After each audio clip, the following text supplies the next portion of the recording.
Con la lección 1.1, sentido de la congruencia de dos figuras. Dice el problema inicial: de los triángulos de 2 al 5, identifica los que coinciden cuando se sobreponen con el triángulo 1. Puedes voltearlo, sobreponer. Tenemos que dos segmentos son congruentes si dos longitudes son iguales. Ejemplo, AB es igual con CD. Está a la misma distancia. El ángulo F es igual al H. Estos son congruentes porque tienen la misma medida, que es 45 grados. La solución: a recortar el triángulo 1 y sobreponerlo en los triángulos, vemos que en el 2 no queda igual la misma figura, pero en el 3 sí calza la misma figura. En el 4 no. En el 5 sí, dándole vuelta a la figura del triángulo. Dos figuras que coinciden cuando se sobreponen de manera directa o volteando al revés una de ellas. Si es necesario, se le llaman congruentes. Los vértices, lados y ángulos que coinciden al sobreponer dos figuras congruentes llaman correspondientes.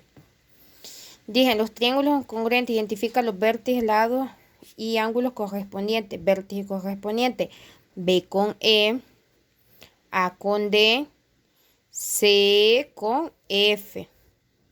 Vamos con los lados: AB con DE, BC con EF, CA con FD.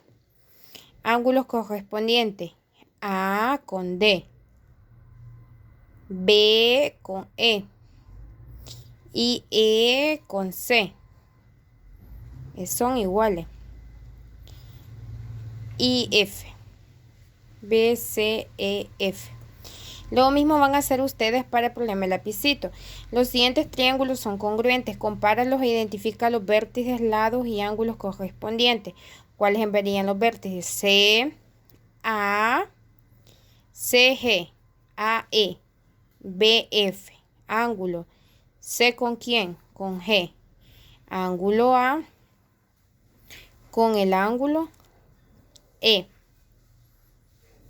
porque este le daríamos vuelta, y el ángulo B con el ángulo F, de ahí los lados: CAGE, AB, EF, y así sucesivamente hasta terminar lo que nos pide el problema del lapicito.